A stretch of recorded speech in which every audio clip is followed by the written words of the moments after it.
きいおじいちゃんいるから違うけど、久しぶりにバイブス上げてこう。嬉しそうできるスイカ。 Hello, everybody, and welcome back to another episode of the Castaway Anime Podcast. I'm Neon Manta. And I'm Crunchy Bagels. And today we're wrapping up our coverage of Heavenly Delusion and of the spring 2023 season as a whole before we move on to the summer 2023 season. That's going to come later this weekend, actually, so be sure to like the video, subscribe to the channel, and head on down to the comments to make sure you don't miss out on that, ring the bell, all that good YouTube stuff.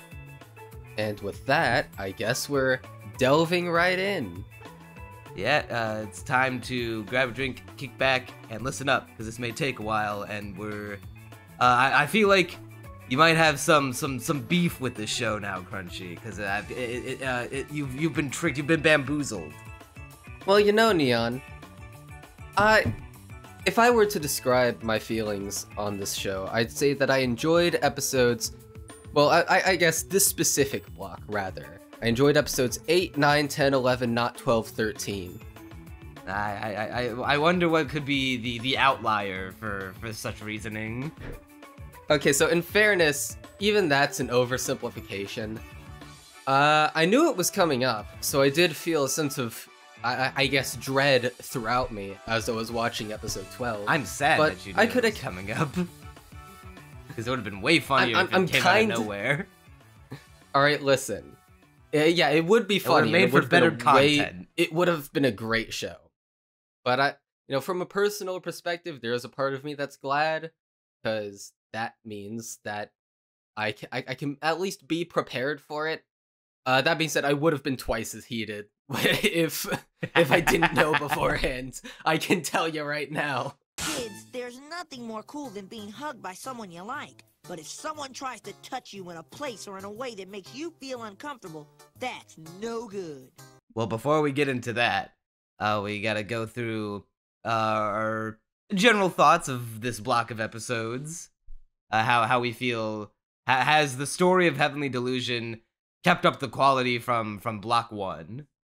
I mean, if we're setting aside episode 12, then it absolutely has, and I'd say it's even improved in a lot of ways, because we're getting to a lot of the more interesting developments. I mean, I guess for Maru and Kiruko, they've mostly been... I'd say this block of episodes is up until episode 12 is them going, I guess, going through these character-focused episodes of, we learn about this dude, we learn what their deal is, we learn about the people in this area, a bit about the culture, a bit of world building, and I wouldn't call it episodic per se, but it sort of takes on that structure. This is a continuation of how it was before. But I think that the stories that this block of episode tells in this sort of episodic nature are actually more interesting than what we had last block. We get an incredibly emotional episode 8 to kick us off, and then after that we, learn about this one dude who went to the good old pig farm where women rule, actually. Actually, the women are the misogynists this time. How the turntables, the misandrists, whatever. That bit offended me, not for the reason that you think, because when I saw it, all I saw was the women out-sexisming the men, and I truly just felt offended, because no woman is gonna be more sexist than I am. Let me tell you that right now. They'll never. They're trying to wrest the title from us. We can't let them. It's horrible.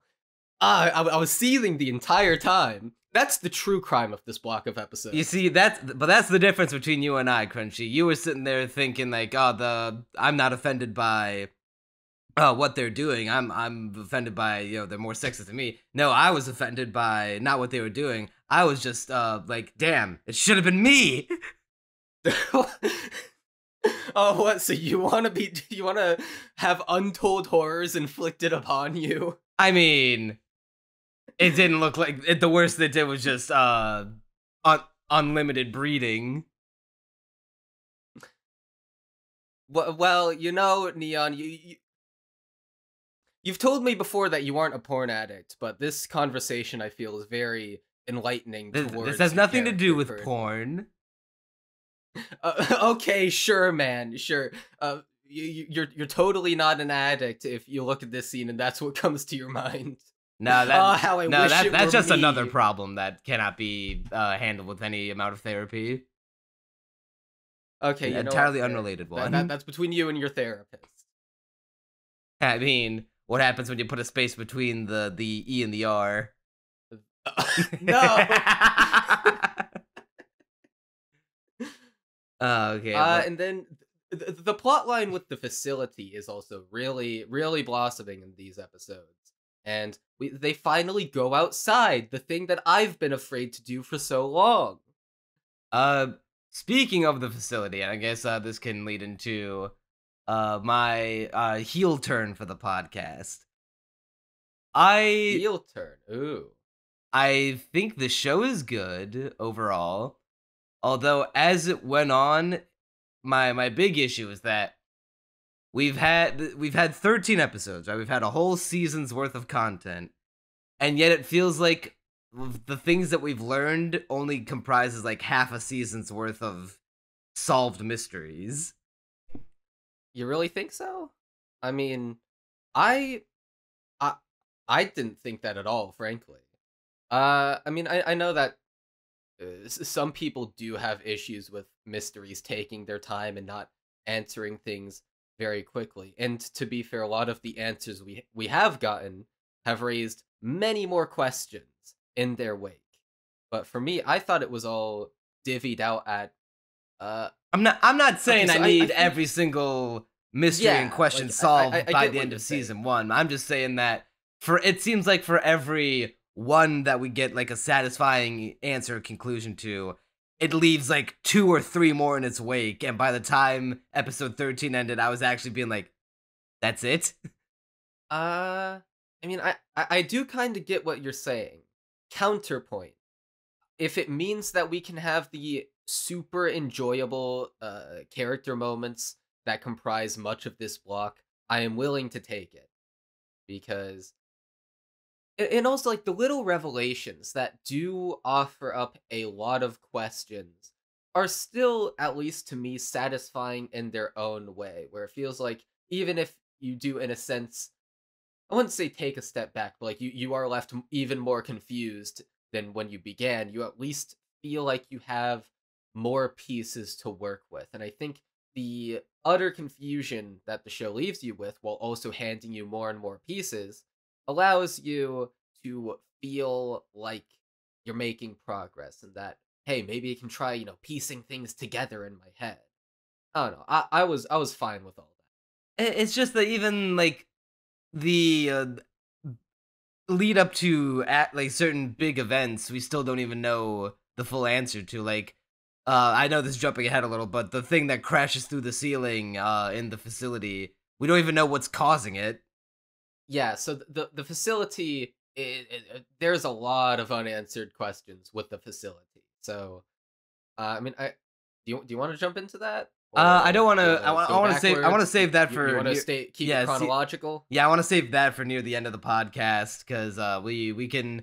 I feel like the best way to tackle this block is to delve in to the episodes chronologically, which I know we don't normally like to do for the sake of not just becoming a recap series, but I feel like for what we want to talk about, it will just happen to go hand in hand. All right. I'm fine enough with that. So episode 8 is, we're continuing off of where we were before with the whole Dr. Usami plotline with the I know they're called Man-eaters? It's a group that's not man-eaters. I know that what the his group or the opposing group that were the rioting. protesters group. Oh, okay. I forget what they were actually called. I just took note that they're the Luddites. that the other guys called them the white shirts. Oh yeah, they do call them. But anyway, these people are very anti-technology, and as we learn in this episode, it's sort of a conflict that Kiruko and Maru start off on, I guess, the wrong side of, because this girl had her leg amputated and saw it as like this horrible thing and saw this like person who was being held up by a billion machines. And her interpretation of it was that, oh, these people want to turn man into cyborgs and they're testing on this barely living thing and testing it out on random people without their consent. And I guess their interpretation of it is, oh, they're trying to better the human race in this weird, messed up way. Yeah, strip us Whereas of what our they're humanity. Yeah. Whereas what their actual goal is that that woman who is the leader of the group and who eventually uh kicks the bucket, kicks the old bucket there In a supposedly. fucking hilarious fashion. At first, I wasn't sure if she was actually dead. I thought it was going to be revealed as like a ruse she was pulling to motivate everyone to take action, but then we never cut back to her, so I presume that she is actually dead. I thought we had seen like one shot of her with like a towel over her face, and I thought I saw her mouth animated to like open slightly because like kind of looked like she was breathing, but I couldn't tell if that was like that isn't being conjured to my mind right this. It was just before they announced that she was dead. I mean, I do sort of remember something like that, but I don't remember the specific. Well, regardless. But anyway. For all we know, she had a rock bounce off a sign, hit her in the face. It caused her to fall off a dude's shoulders, landed to the scalp first, top of her head first on the pavement. She dead, and now the white shirts are pissed. They want their retribution against the Immortal Order. Yeah, and so I mean, yeah, the woman who died probably actually needed the amputation to live, but she misunderstood it, and I guess wasn't properly informed that, hey, you're gonna get amputated. And I mean, I'm not sure. I forget if she maybe they didn't have the chance to properly inform her. I'm not sure of the exact specifics, but the point is, it's all a misunderstanding, bro. And this person being hooked up to by machines is actually Dr. Usami's lover. And the reason why she is hooked up to all those machines is because she done got got by the man-eaters, and she's quickly turning into one, which is where we get the revelation that both of us were talking about in the last podcast before this episode. Are people the real man-eaters? Question mark, question mark. Apparently, they seem to be. Yeah, with we don't know the origin of the disease, but we do know that there is one that does turn people into man-eaters, and Dr. Sami's wife or lover, they never explicitly say wife, but I just assumed it was his wife, got infected at one point, and they saw in their experimentation, or like their treatment of her, that generally if you can cut off the body part that gets infected before it spreads throughout your whole body, you can generally be saved. But I guess in her case, it was either, I forget exactly if it was either she got so fucked up by the infection that it was too late, that even cutting off her body parts wouldn't help much. Okay, I actually remember this detail. So the exposition is that you can cut it off to slow the spread of the disease, but it will eventually catch up with you. And he's been desperately putting her on machines, trying to keep her alive in order to keep the disease at bay just long enough for her to stay human. And she's had this conflict of she's in pain all the time and can't move, and is literally bleeding all the time. Yeah, she no arms, no legs, missing an eye, bandaged, which is actually Dr. Usami's eye, as we soon discover. I know. I called that in my head because they had this really well directed shot of them looking at each other, and they frame it and block it in such a way that they have the wife looking at him almost with a mirror image of her well, I guess it would be her right eye looking into his eye patch, and then his left eye looking into her like little mechanism covering her other eye. And I was like, hey, their eye colors are the same. Oh, did he like give her his eye at one point? And then when she later confirmed in her final words, like, thank you so much for giving me your eye so I could see, like, that was like, aw, I think I called it, but that was also really cool. Yeah, this entire episode is probably one of my favorites of the season. It's the emotional high point. It definitely. It is the closest I ever got to crying. I did not actually shed tears, but I almost. This ain't no main abyss. We got to put down MIDI scene, but it is a good one. I do have one criticism of it, and I don't know if you'll agree with me.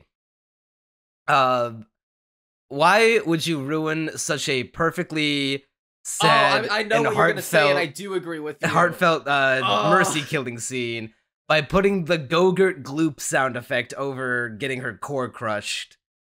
Oh, okay. No, that wasn't what I expected. That was not the sound design I would have used. Like, did you not remember like when he does the dive into her to grab her core and mercy kill her? I don't remember the Gogurt Gloop sound effect per se. Yeah, it's literally like the sound you see in like a meme video of like someone. Like, you're visualizing someone getting like facial. I'm gonna go back to the episode to see this. Yeah, it's like the coom sound effect. It's like something you'd put in sound effect. It's like the kind you put in like a meme video, like a YouTube poop, when like when you're taking something out of context to make it look like someone's getting like a facial or like getting coomed on, but like not actually. But it's the sound you would use. I'm trying to find it in the episode. It's not like a realistic oh, I just had like a bunch of like goop or blood spilled onto me. It's like a cartoon gloop sound. It's like almost like you're squeezing like a big tube. Nearly at the scene. Like you're squeezing a big tube of toothpaste and it's all coming out at once. Okay, he's diving in. He's finding the thing to squeeze. He's at this thing. Just watch it so we can feel the empty sound, empty silence. Yeah, I'm feeling the sound. She's closing her eye. And then splook, loosh. Yeah, I don't know what the hell you're talking about. I thought that was good. Now I've absolutely heard that sound effect in like YouTube poops and meme videos before. It's not the same sound effect. There's no way. It sounds like splashing. Not really water, but it does not sound like water. It sounds like a cartoon. It does not sound like a cartoon. I'm completely disagreeing with you. It sounds like the comments sound off. It sounds like who's more right? Does it sound like a cartoon? You can put the sound effect in the video. I refuse to believe that. All right, I will put the clip in. I will make a note.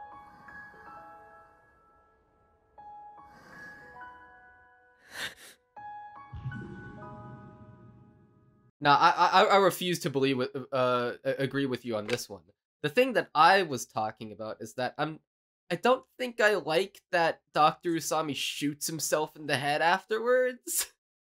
I didn't mind that because I just feels like that's the classic. Oh well, my wife's dead. I've fulfilled my mission to seeing her off with a peaceful death. Show, I know it's like, time to supposed seppuku. To be, not a very happy place. Not a lot of very happy things happen, and this scene is sad in its own way. But it was like, I guess, a very beautiful sort of plot point that was like impeccably well directed, very emotional, very bitter, but also with a tinge of sweetness of like, she got to die as a human, and then she commits suicide. And I was like, bro, I wanted you to like take charge and be like, my wife may be dead and I may have lost my purpose, but I can find a new purpose. I don't know, maybe that's too hopeful for this show. I wanted it though. Now we get hope in an even goofier way later on in the series, but we'll get to that. I didn't have a problem with him killing himself. I thought like, yeah, I mean, yeah, it's sad, and you wish like, no, come on, man, you don't have to do it. It's not the worst thing, I will say. Like, it's still one of my favorite episodes in the show. Despite that, it's not episode ruining. At least he did it holding his wife in his arms. It. Yeah. Like if he like there's just definitely worse attempts at horror in this block of episodes.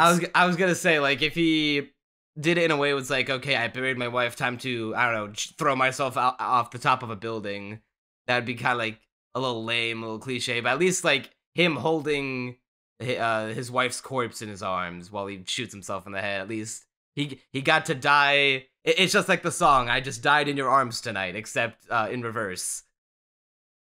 But anyway, after that episode of Tengoku Daimakyou, the next episode is more focused on the facility, and we get a lot of that in the coming blocks of, build up Tokio being the world's #1 WikiHow user by figuring out how Babi is formed.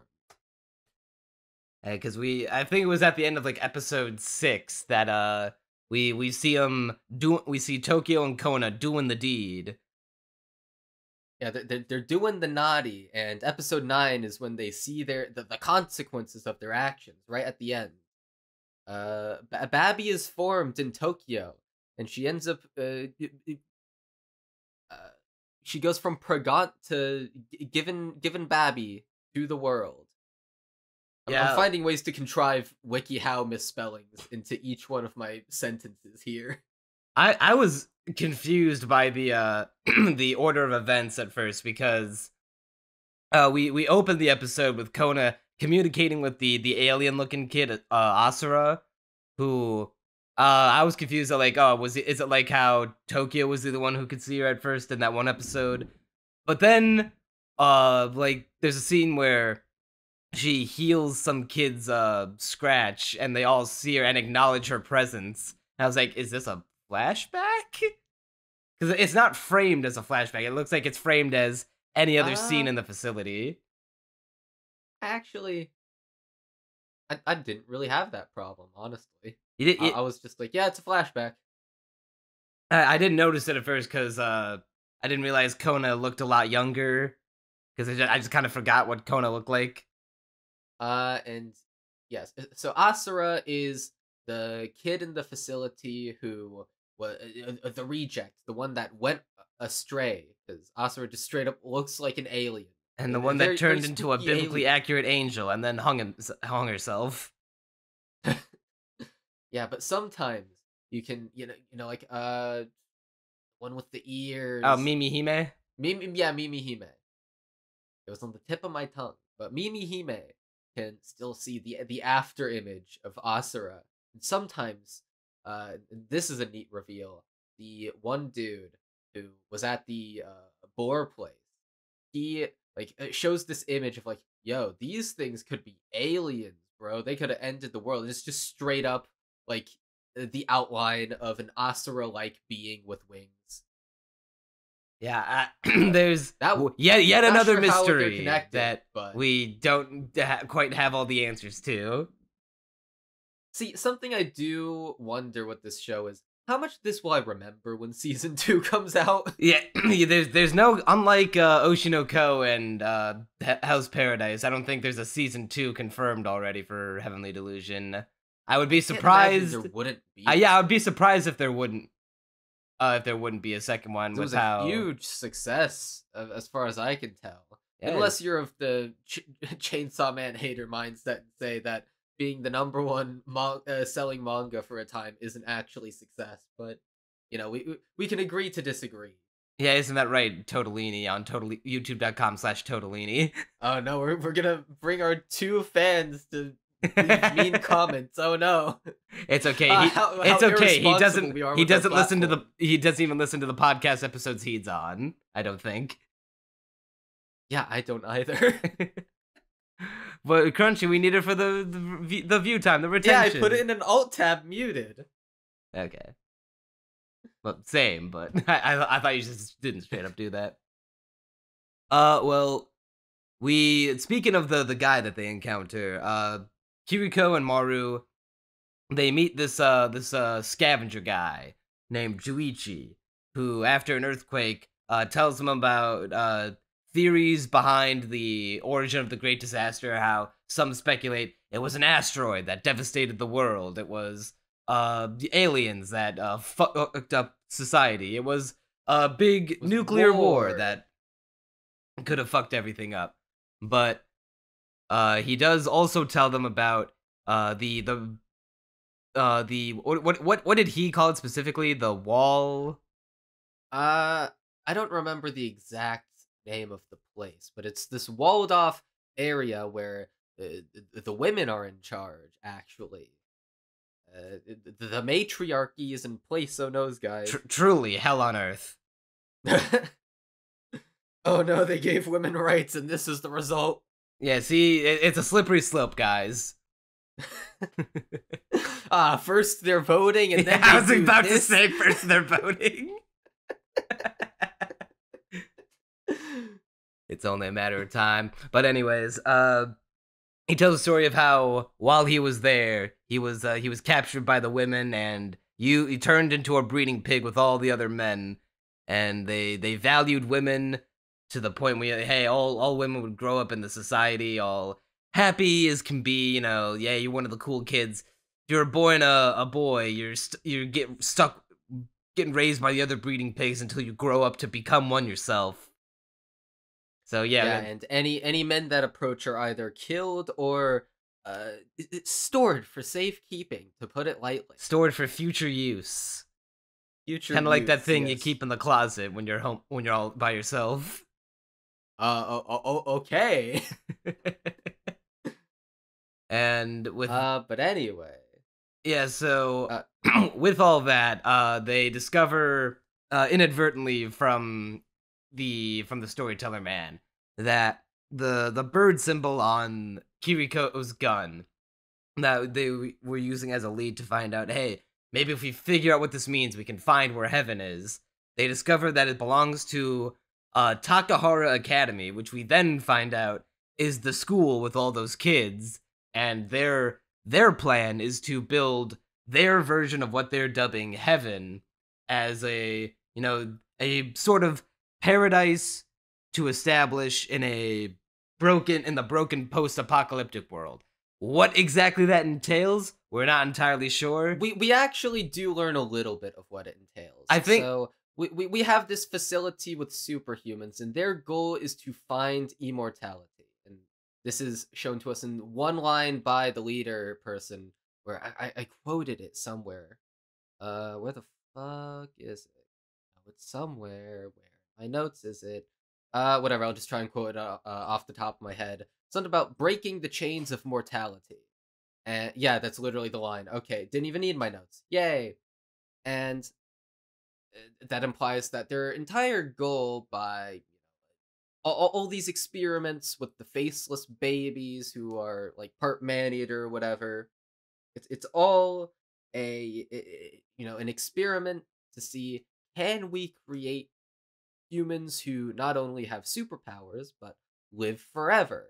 And that's the end goal. And so far they have not gotten to the live forever part, but they have gotten to the superhumans and able to do more than usual, and they're impervious to most sicknesses except the one, and that's what they're worried about. So we know a little bit about what they're trying to do. Yeah, we don't know the exact end goal, but yeah, it's pretty easy to infer that that's what they're trying to do. There's another hint of their goal at immortality where this one got my noggin a jogging, where the director said that, hey, the assistant director lady that we just promoted to assistant director, I'm getting old in my years, so I'm gonna take my brain out of my body and put it into hers. That got my noggin jogging just as like, hard. Who else do we know in this show that had their brain taken out of their body and placed into someone else's to prolong their lifespan? It also gets the noggin jogging in the sense that, okay, so Maru and his mom's goal is to take him to heaven, and he has superpowers as well. So this heaven idea is sort of invented by the facility. It's an after effect of presumably either Maru or his mother's time being there. And there, it's essentially this revelation that heaven and the entire concept of it and what it means to the characters is kind of just a byproduct of the leadership of this place, and their idea of heaven is superhumans with immortality. And what I think the show is building towards is that heaven may not be all it's cracked up to be. That certainly seems to be the case anyway. Well, it certainly don't look a lot like heaven by the end of episode 13, where everything's going to hell. For sure. Yeah, like all the systems are I mean, I guess we'll get more into that later. Yeah. And yeah, the plot with the one dude, Juichi, I remembered his name for once. Him like going to find his son, I thought it was a pretty touching plot line, with the man-eater, and Juichi's son is revealed to actually be the okay, I'm skipping ahead a little bit. I'm truncating a little too much. So they find this man-eater that creates ice everywhere he goes, and at first we're like, oh no, what is that? Because the city where Juichi was kept for the longest time is entirely abandoned now, and all that's left is this man-eater, and the man-eater is what actually wiped out the people, as it turns out. But as it also turns out, the babby, Juichi's babby anyway, is the man-eater, and so the babby actually saved them all. And the babby, if you just leave him alone, he'll stop producing ice, bro. It's that simple. He'll just grow up to become the Iceman. Yeah. And I thought it was all a very interesting plotline, not as emotional as the one with the Dr. Usami and his wife, but I especially liked the shock of the ending, where this time someone's dying, but in a way I like, where Juichi's like, you're the one. You hear that, FBI watching this podcast? Oh, trust me, there's way worse clips than that out there. That's not the worst one you can show. But anyway, Juichi, he finds the guy who killed... okay, so we're led to believe that his entire... he's super happy about meeting the people who he was a breeding pig with. But actually, he's just happy to see his son. And his goal is to get away from there, because one of the dudes killed the mother of the child. And as it turns out, Juichi I'm not sure if he relationship. I'm not sure if he directly was he was the one who killed her directly. I think he was like, hey, I remember you. You were the guy who yelled out to all the people that we were escaping, and because of that got the couple that I was shanking up with, which one of them was the mother. You got them killed. So it's payback time, baby. And then he takes the surgical saw that he has and sliced his throat. Which with the child in the room, mind you. Well, he's playing Jenga. I did think that the sound design with the child playing Jenga was a really, because it's like the two blocks sliding up against each other, periodically playing throughout the scene, like the scraping noise. I thought it was really genius sound design. Oh, and by the way, episode, I think it's 10. You were telling me about how a Trigger employee directed it. Yeah, it was Trigger animator Kai Ikarashi, who's worked on key animating and episode directing for a bunch of Trigger projects, including, let me see if I got the short list here. Oh god, excuse me. Kill la Kill, Little Witch Academia, BNA, some Gridman stuff, and you can tell that even if you had never seen any of the shows, that this episode, even if you couldn't quite tell that it was Trigger, because I'm such a big fan of the Trigger style, I was able to pick up on it immediately before I even did any research. And but even if you had no idea what a Studio Trigger even was, you could tell that episode 10 something was a little different about the production because the animation go crazy, or at least gets really stylized and unique with so many different styles all in one episode. Yeah, it's very. I would put it switches between styles more often than the other parts of the show. You know, you get one where everything gets like it's hard to describe, but there's like a lot of Shading. detail. Yeah, it reminds Shading. me of like the most like famous shaded scenes from classic anime like Ashita no Joe, where they take certain frames and just they're still frames, but they go all in on the shading to make it like really stand out and memorable and nice looking. There's one where they get a little like deformed and low detail when they're in the building just talking. Fucking Kiruko's face gets like all manners of All of the trigger-fied facial expressions, really. Yeah, it's like her mouth gets like deformed to the point she just straight up looks like Mako from Kill la Kill at times. I definitely love the expressions in this show, and wish we got, or rather this episode, and I wish we had more expressions like that. I kind of wish that the whole show was made by Trigger now. I will say it does feel a little jarring. Yeah, I don't know. It feels weird when placed next to the other episodes, but in isolation is a welcome treat. Is how I would phrase it, I guess.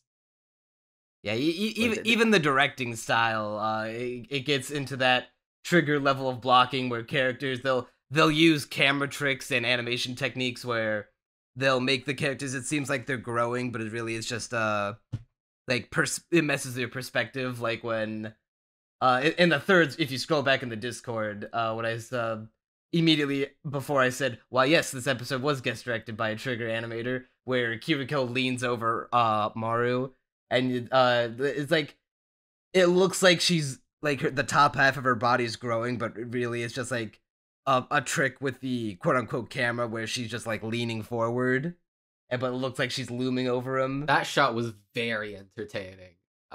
It had a nice flow to it. Yeah, this production wise, this is the best looking episode of the show. Yeah, I wouldn't necessarily say from in terms of like production values, but in terms of directing, I'd say it's the most consistently fun to look at. I don't think there was another episode this whole season that was as well animated as this one. Maybe. I mean, I think the whole show is just pretty much. I'm not saying the show ever animation dips. I don't think the show episode, ever like honestly takes a drastic dip in quality. The only other impressive animation cut I can think of is I think it was episode 2 where it's that really well animated chase scene when they're at the inn and that man-eater is like chasing them around and they're running, and it's really there's a lot of dynamic camera work and the animation's really fluid.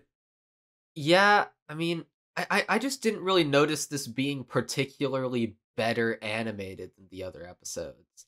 To me, just plain the entire show is well animated. Maybe I'm biased because I adore Trigger style and everything that they do. Yeah, to me it was just the directing that was different. Well, I guess one of these days I'll get you Trigger pilled. Like, we'll watch Kill la Kill and then you'll be like, I liked the directing of this episode, so it shows that I can enjoy their style at times, just not when it's Cyberpunk Edgerunners. Even that one was comparatively more reserved than their other shows. That's more reserved? I'm gonna hate the rest of their shows. No, dude. When you watch Kill la Kill, you'll be like, oh damn, why can't all anime like be like this? That's how I feel when I watch Shaft anime. I'm not sure if Trigger will necessarily make me feel that way. Well, I don't know. That's a separate topic for another day. Yeah, by the end of all that, the duo are gifted Juichi's old car, and now they've got wheels, baby. No more walking. Yeah. Just overall a fun story. And then we move on to So let's see. So after that, episode 11. Well, we already went into the breaking shackles of human mortality. Yeah, we And- find out that Mimi Ime has adorable furry ears that perk up whenever she hears sounds. Yeah. I wonder why that only just now started to become a thing. I feel like Maybe she developed it. I doubt that. I think it was just a thing where it's like, well, we don't want to reveal we obviously these kids are like different from regular humans, but we don't want to reveal that they're like The extent of it. yeah, I like guess. kind of like beast-like, kind of like how the man-eaters are. Because I think they're not Yeah. directly referred Also- to as Hiruko or man-eaters until we find out that the human man-eaters used to be people. Yeah. And they do get.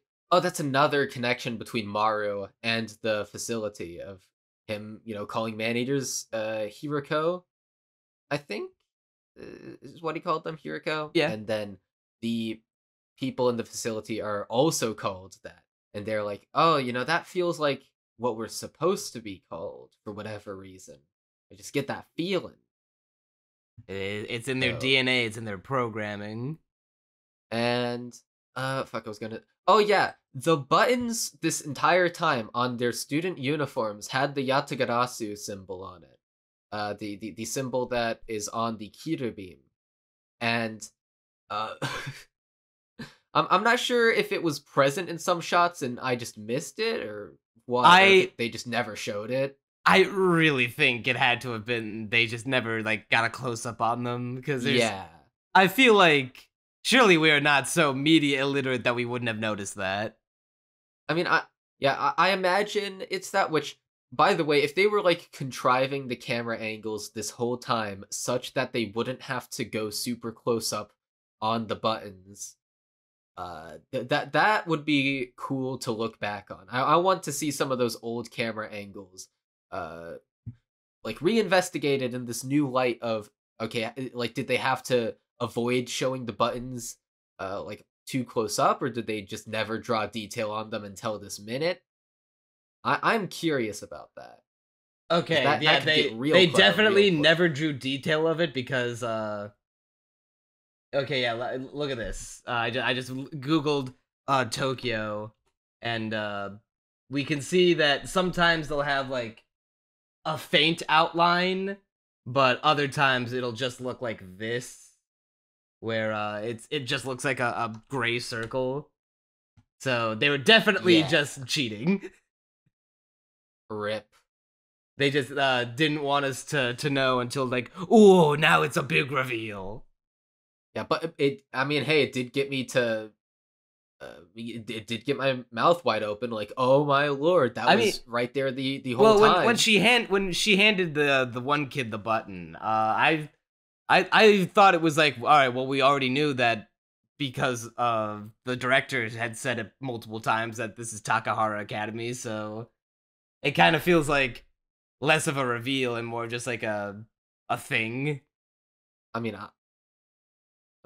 I liked it. I mean, I didn't dislike Well, also, it. I'm just bad at I just names, so I didn't when you think tell it me was like that- as much of a reveal that you thought it was. I mean, you were saying it was Takaharu Academy. Honestly, like, I did not remember that. I remembered the symbol very easily. You don't but I remem- did not remember names. Yeah, it was called. Yeah, the symbol belongs to Takahara Academy, and they, after we find that out, there are like a couple times where the director refers to the place as Takahara, and Oh well, okay. I picked up on the fact that the facility was the like the place where. God, trying to figure out how to explain this. I know what I'm trying to say, I just don't know the words to explain it. because to me it sounded like you found out that it was Takahara Academy when Mimi Hime handed the kid the button. Oh no, I figured it out well before that. Okay. No, I'm talking about because that isn't even when the button is revealed. The button on their student uniform is revealed in, I think like episode 9 when I think it's like Was it like a shot of Tokyo Tokyo- sleeping and then it Yeah. zoomed- okay yeah that that's one's coming the one back I'm to me talking now. about. Okay. I think Yeah, I think either the director had already said it by then, or I think I just pieced it together in my head because, like, well, obviously this place has to be Takahara Academy because it's the only other location of interest that we know about that we've been watching for half the series. See, okay, so I pieced the whole Takahara Academy thing. I didn't remember the name, but I pieced together that Kiriko and Maru, when they're in that one building looking around, and they find that paper of like, oh, here's like all these institutions or whatever. That's when I pieced together the connection. But I didn't have the names memorized. But I don't know, like seeing the button symbol there and like realizing, oh, that's the thing on the beam. I forget which order those scenes come in, but I don't know. I liked it. Well, I feel like we've covered all that we can cover before we get into the fun times. The super happy fun times. That is episode 12. I wish I had more coffee to sip for this one, because I'm going to be coping by drinking it constantly. So Maru and Kiruko come across a big old settlement that's ran by the Ministry of Reconstruction, where they find out that Robin, Kiruko's old, mentor and big brother figure, back when he was Haruki, is he's alright, he's alive and he's kicking and he's hanging around here as a doctor of sorts or whatever.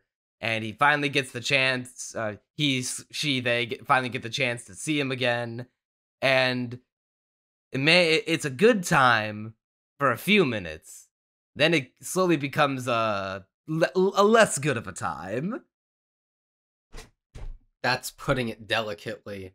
Far more so than the show actually did. I suppose you could say he was robbing her of her virginity. God fucking damn it, that's good. I hate that, but it's good. Yeah, but no, this is fucked up. He rapes her for like 2 days. Now I know I'm curious to. Okay, I'm done. I'm curious to hear your position because you are famously, ever since episode 1 of the podcast, touching all the way back to coming on 2 years now. You are historically not a fan of bad touch scenes in media. So I knew this was coming up, like I said in the intro of this podcast, and the reason why I knew is because, okay, so it's funny, because Cyanix didn't want to tell me in plain words. He just said, Crunchy, you're gonna hate episode 12 of Tengoku Daimakyou. And I was like, why? The way he phrased it was that, like, oh, Twitter's also gonna be mad. So I'm like, oh, okay, I'll look on Twitter to see why they're mad, because I was curious. But everyone was, like, praising the episode, so I was like, okay, Cyanix, you're probably just in the wrong Twitter spaces. But then, later, on a private server, he, like, pinged me again and was like, you know what? Forget what I said. Like, people aren't mad about this episode, it's just the people who were mad about stuff like Mushoku Tensei. And that's when it hit me. Oh my god, wait. Oh, this has that kind of scene in it, doesn't it? And so I was like, I went onto my my Minecraft streaming service and scrolled to the end of the episode. It was like, oh yeah, oh, it's exactly what I thought. Crunchy, for shame, you looked ahead at an episode before you finished the one you were currently on? Yes, because I really didn't want it to be true, but I just had this sinking feeling that I knew what was gonna happen. What was it? The show's fault for not providing a content warning? I mean, I'm not even particularly asking for a content warning or anything like that, because, I mean, it's not, like, traumatizing to me or anything like that. It's just that I hate it on a deeply personal level, and never... Okay, if you're gonna deal with it, just be like Bakemonogatari and use, like, I know I bring it up every show, but this one's really relevant, because in Bakemonogatari episode 2, the entire scene with Sen Shigahara's attempted assault is shown through these very stylized, like, abstract visuals that convey it in, honestly, a more effective way and better way than if they had just straight up shown it in plain, as a plain scene. No, like every show should just do that. I think Bakemonogatari set the standard in that regard. I thought the way Ida-ten depicted it was stylized. I think there's a difference between stylized and abstract, and stylized and very deeply explicit and making me want to jump off a car while it's moving. Well, then how would you react to, say, a very realistic, not very realistic, I'd say, but a non-stylized, straightforward depiction? Bad. See, it's not, like, horribly gratuitous. No, we don't see any, like, actual nudity. And I don't even think we see her, like, even, like, a frame of him entering her at any point. Actually, we do, from the top looking down of him thrusting. I thought that was just him. I thought about that, but, like, I even like played that one. Oh, you like played it back? Yeah, to I hit the back. I was like, did he like enter at this point, or did he just like flop on top of her? And I thought like maybe in the shot of their shadows being cast on the wall by the light next to him, I thought that was when he was doing the deed. But regardless, I don't think there's ever like an explicit moment, or at least I don't think there's also one of Kiruko like rocking back and forth or anything like that, or like horrifyingly reacting to it while it's happening. I think it's all like her reactions are in post.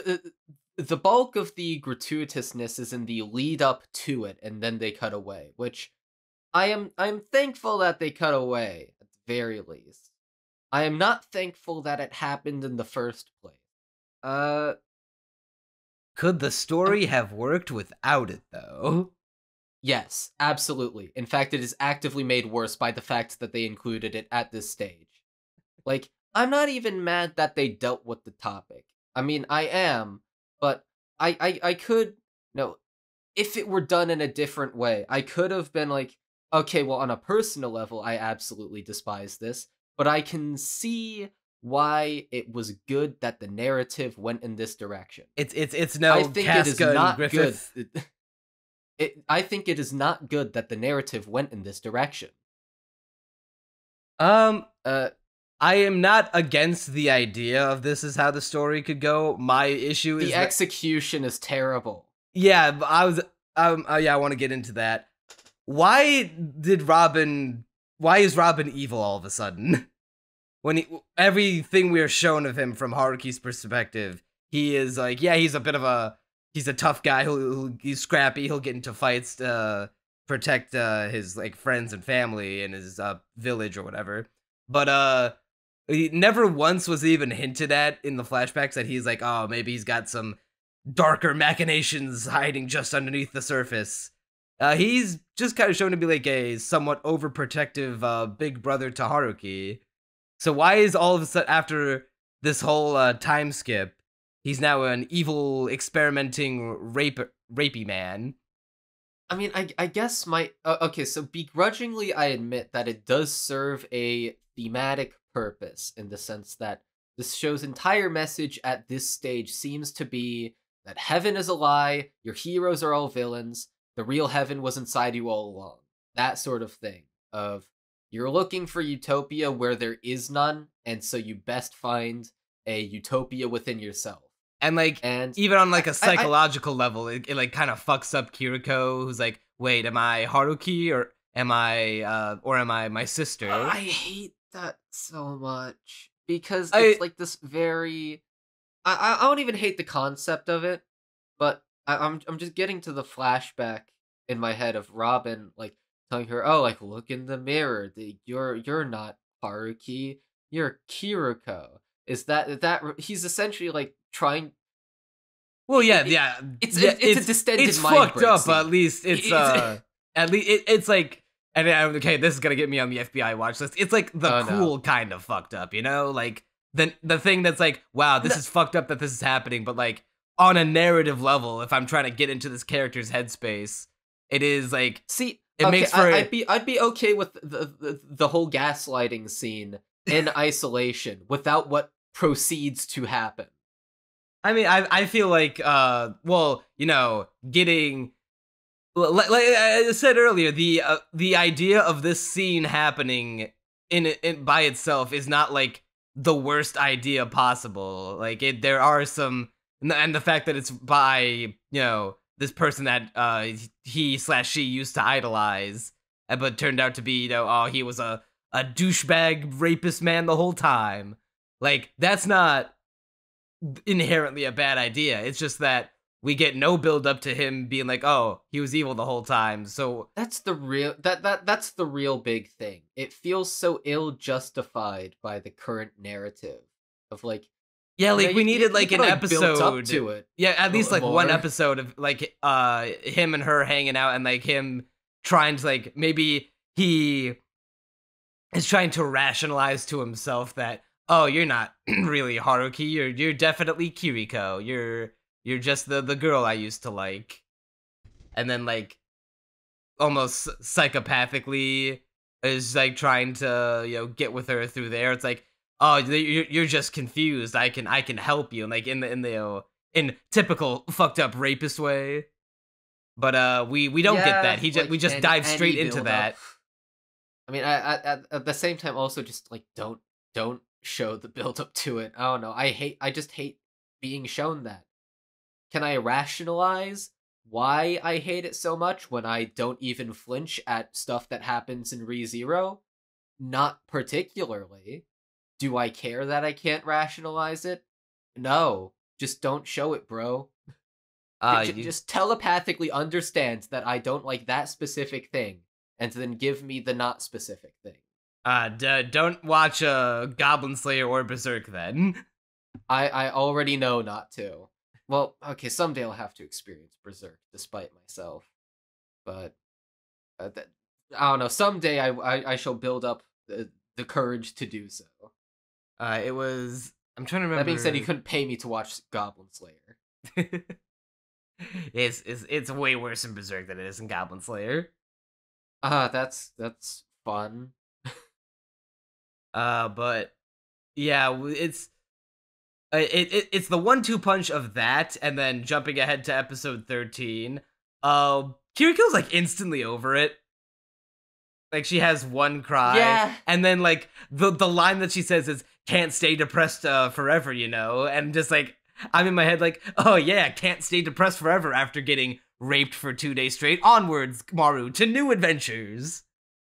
Hopefully, my worst fear is that this is just a cheap shock value thing, and that it will literally mean nothing going forward. Yeah, see, because like I dearly hope that is not the case. yeah, that it would be really shitty to like, hey, what if I threw in a rape scene and instead of like using it as a tool to like permanently or at least very long-termly psychologically fuck up one of my main characters, I just have a rape scene just cuz.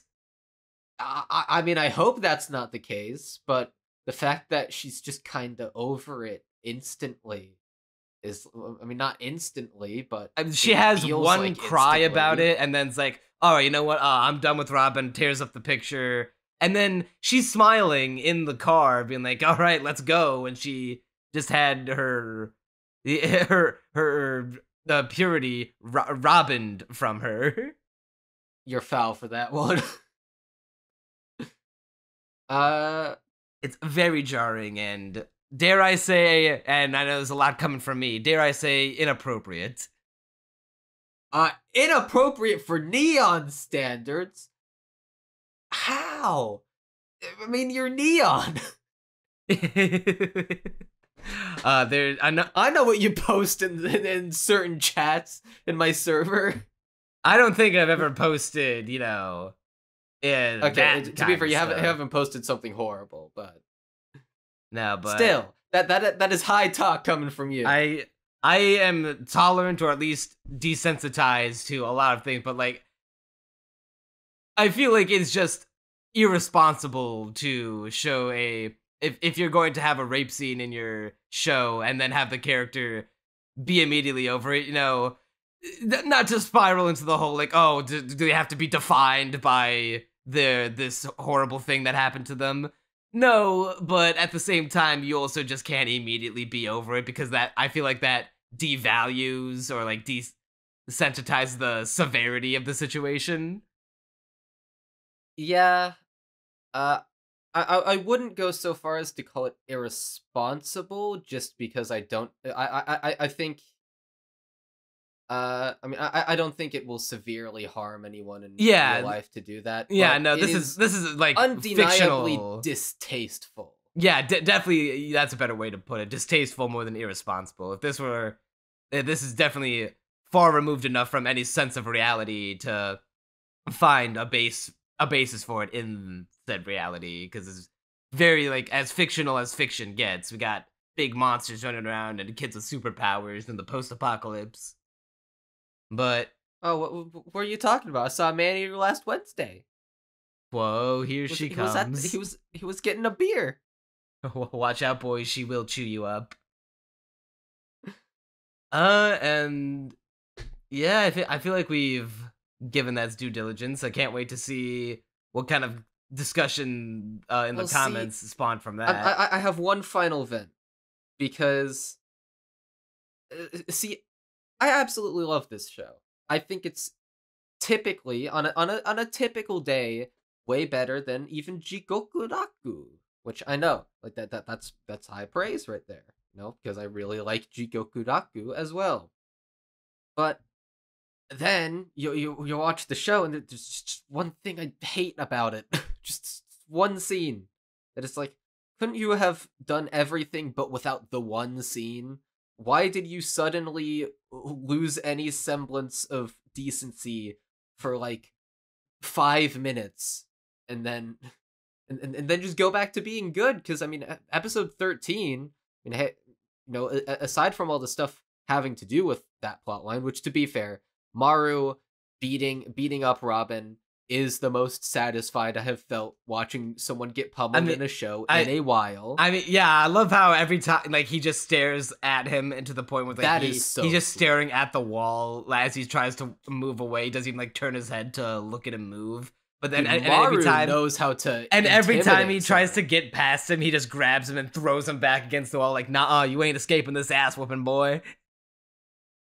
It's so good, and yeah, like that was satisfying. Episode 13 is honestly like really good, except for the fact that I had just experienced the worst thing in the entire show, and I was like, I'm still mentally recovering from what I have just experienced.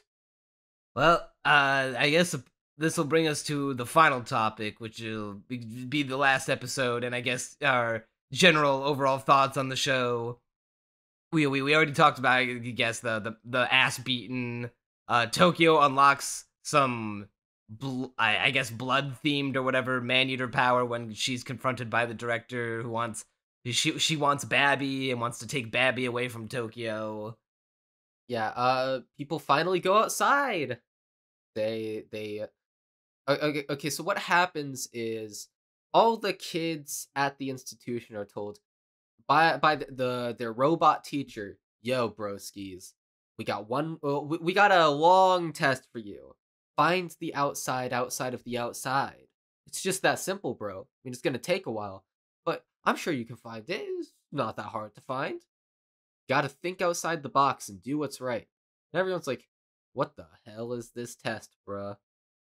But they eventually figure it out when all systems start failing. Something falls out of the sky, and there's a hole in the wall. And they go to investigate it. Well, actually, I absolutely love this, because Mimi Hime looks at the hole in the wall and assumes that she's the only one who can see it, because she can see visions from the future, but she's not sure how far in the future they are. You know, it's like she sees destruction all the time, man-eaters and stuff like that. So she just assumes, oh, all this, it's just my mind's gaslighting me, bro. But then everyone else is like, yo, I can see that hole in the wall too. He's like, oh my lord. And so they investigate it and finds the outdoors. And aside from falling off of a cliff and then walking it off like it's no big deal because they're superhuman, and the one kid confessing to Mimihime, uh, not really much happens when they're outside. Oh, well, yeah, because they're, I feel like the intention is that the fact that they are outside is in and of itself like such an intense revelation that you don't need to have spooky, scary monsters everywhere or something else happen or whatever. And by the way, I love the scene of Mimihime reciprocating his love just because I get to nerd out about some obscure fact I learned about Japanese culture, where it's customary to give the one in high school, you give the person you love the top button on your gakudan. Or not the top button, but like the one near your chest, because that's the one closest to your heart. And what Mimihime does is rip it off and give it to him. And I was like, oh, I get to nerd out about this on the podcast. and then be sad that I don't live in Japan and can't have a girl do that to me. Bro, honestly, I when I inevitably end up writing a scene where two characters get together, I'm just gonna put that in. It's too romantic. It's too. But too your characters cool. live in America. Don't care. They're otaku. They'll figure it out. the cringe. They'll be strong. Don't care. It's too romantic and too cool. I don't know. I just really like the idea of that. I think it's based. There are a number of unsolved mysteries that I feel like for season 1 we definitely should have at least gotten some clear answers to it. The facility gets shut down. By what? We don't know. There's something crashes into the facility. What? We don't know. Okay, so I'm gonna speculate. I mean, I can't speculate on what crashes. Although I have a feeling, well, it's obviously connected to the facility shutting down. But more than that, the robots are telling the kids to go outside. This is probably, I imagine, has some degree of autonomy, I guess, and has figured out that it doesn't want the kids in there. Why? Who knows? So I guess there you go, another wall of mysteries. But I feel like the robots are on the kids' side in this one. Maybe I forgot this this scene and just need to have my memory refreshed. Did they explicitly say that Tokio ended up having twins, or was the second baby that was with what they call Tokio Jr. the baby that had Tokio's face on it that Tokio saw one time? Wait, baby with Tokio's face on. Yeah, because this is back in the first block you're talking about. Yeah, I think so. Because I think there was a part where they said didn't have Tokio. I don't remember. I remember there being babies with no faces, but then I remember it was babies with no faces. That's what I remember. But wasn't there a scene where Mimihime said, "Hey, look, this one kind of looks like you"? It didn't have Tokio's face on it, though. Not that I remember. Unless that was another thing where maybe Mimihime was the only one who could see it. I distinctly remember a line that Mimihime is like, "Hey, this one kind of looks like you, Tokio," and it had her hair. Oh, which episode is this? I need to scroll through it. I don't remember which one specifically. I don't know. Maybe the comments will help us. The babies get mixed up during the attack on the facility, and now the Doctor Man is like, "Oh shit, I don't know which one is which," because I don't know what the significance of the other kid is. Like, was that one of the experiments, or did she actually give birth to twins? I'm pretty sure she only was pregnant with the one kid. I'm pretty positive that was the case. So my interpretation of it, I don't remember anything about the baby with Tokio's face on it or whatever. But my interpretation was that Tokio had one child, then some kind of cloning experiment to do with the faceless babies went on. And so the other baby is a clone. But the babies got mixed up. And the fact that that was even a thing that happened tells us that Tokio got the wrong kid. I mean, come on. And so she got the clone now. and this cloned baby will presumably have powers outside even the facility children's comprehension, because it is a further experiment. They are taking the experiments even further. And the director also wants to use the baby for some other kind of experiment to achieve immortality, rather. And where we leave off is the director being like, "Give me the kid, bro." And she like commands the robot to take it from her. And then Tokio goes all facility children Super Saiyan and is like, "No, fam, you ain't having my kid, bruh." Then does something, what, we're not entirely sure because that's the last we see of her in the season. At the very end of the season, we see the 4 kids who went out the hole on a boat to a city. Oh, okay. Yeah, I'm not sure what that's all about. I guess there was an in-between. I surmise that's a tease for season 2, where there's just a one scene that we didn't see that, like, hey, these kids they're going to the big city now. Don't know who's taking them there. There are cities standing with all their lights on now. Yeah, I guess that's a thing. What the fuck else do we not get? I will admit that the show does leave off on a bit of an awkward point, because it feels like, you know, any other show season 2 baiting so hard. I wouldn't even necessarily call it that, because it's absolutely season 2 baiting. They're leaving off on like, hey, here's this big city that's still working, and the kids are going that scene is season 2 baiting, but I thought you were talking about the episode as a whole. No, I'm just saying the ending. Okay, yeah, well, the ending is season 2 baiting, but I don't know. I feel like you could have done with another episode. Honestly, like, you know, wrap up a few of the plot lines that are clearly not like that far away from being resolved.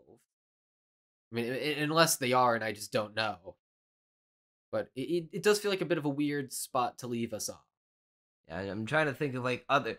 I wish I had like a more detailed list of all the mysteries that weren't satisfyingly resolved. This show has a lot of mysteries. Yeah, like, I'm not saying we need to like figure out everything. Like, we need to know exactly what caused the Great Disaster. Like that, we don't need to figure out right away. But I'm saying things like fuck, I'm trying to think of like a good one, because we just listed off all the ones that we just talked about. I feel like should have been answered. You know, maybe we do secretly agree on this, and I just didn't realize until now, because I am saying that it did leave off in a weird place. And so maybe we can come to an agreement.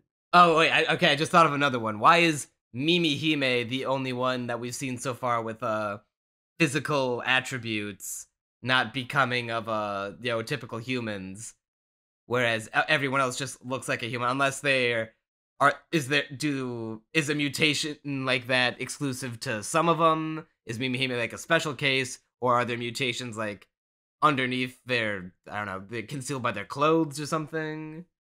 I did not really think of that too hard, honestly. I just assumed that it was. Yeah, I just assumed that was just the case, bro. Just sort of it's just like that. I feel like we should have gotten at least a good idea of what the Academy's end goal was, outside of just the vague heaven thing. Like, when the facility, I thought we got a pretty good idea. When the facility got hacked, I thought that was because we did hear that some of the adults were like planning on overthrowing the director and liberating some of the kids. But when the thing got hacked, I thought, oh shit, is it go time? Is this what they're planning on? But no, it just happens, and none of the people who were planning it were like, oh shit, this wasn't part of the plan, but I guess we'll roll with it, dude. So now it's like, okay, is there like a third party now? Yeah, not really sure.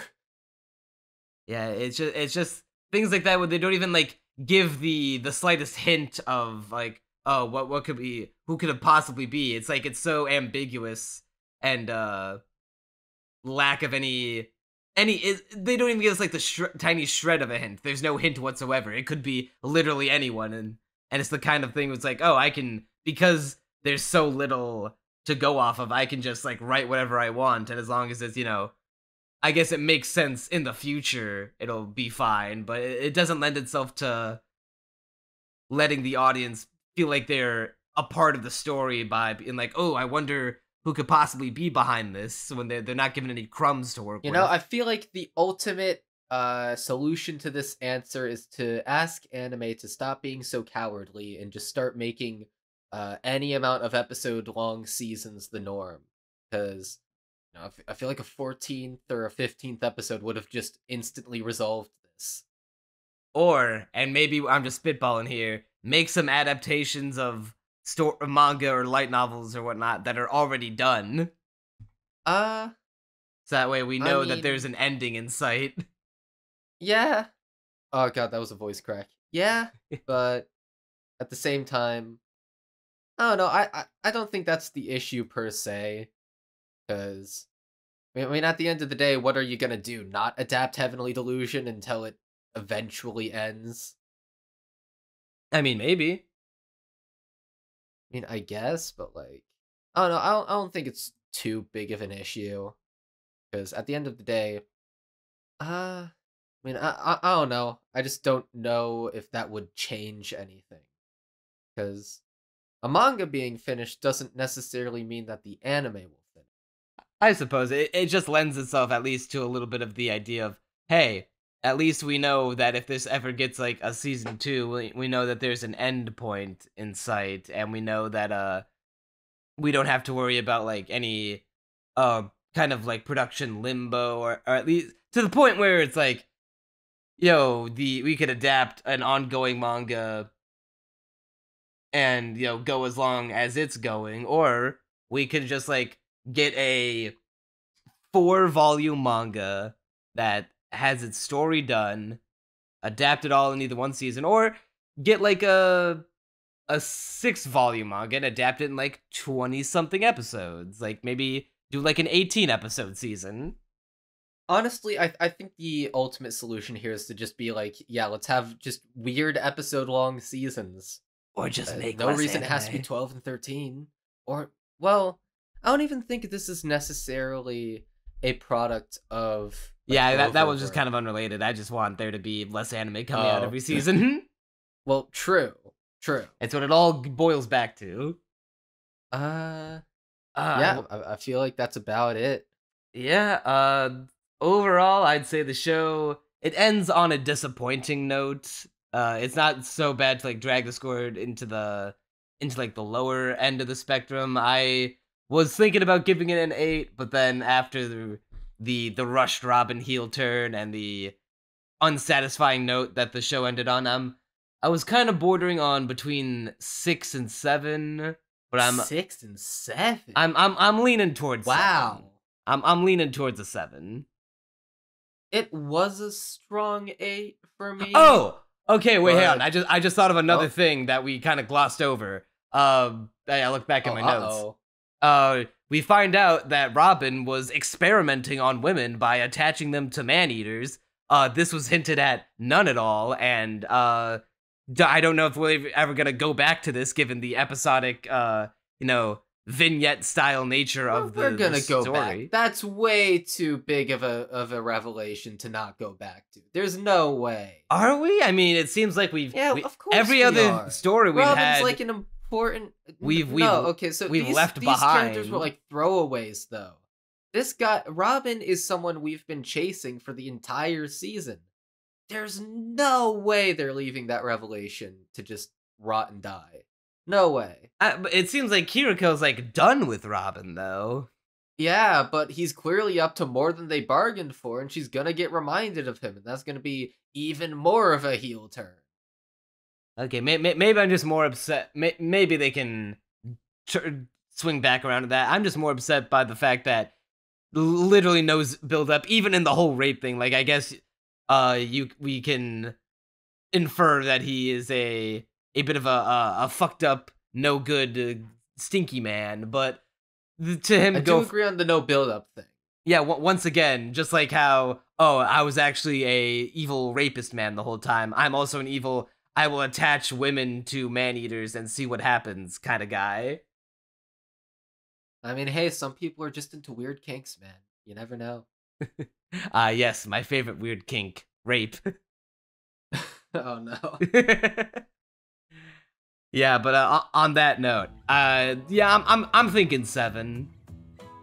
I'm thinking a light 8, but only because the majority of this show, like, I'm super engrossed in nearly every aspect of the plot and loved seeing it unfold. I'm not as upset as you about the mysteries and all that. I mean, sure, it leaves on a weird note, but I think at the end of the day, that's forgivable enough that it doesn't really affect my score too much. The one thing that does affect my score, that brought it from like a high 8 that could have honestly been a 9 with like a little more oomph, turned it into a this left a sour taste in my mouth because of the one thing that brings it way down. And so, yeah, like light 8. Damn, I can't believe that when the time comes for you to watch Berserk, I'll know right out of the gate that you won't give it a 10 just off principle. Maybe Berserk can bring me around. Who knows? It probably won't. Man, maybe we should make the Berserk manga. Maybe that's how we should get into covering manga on the podcast. Oh, no. We just start reading Berserk. I don't know. Let us know. Comments. Please put it off for like I don't know, a couple years so I can ready myself.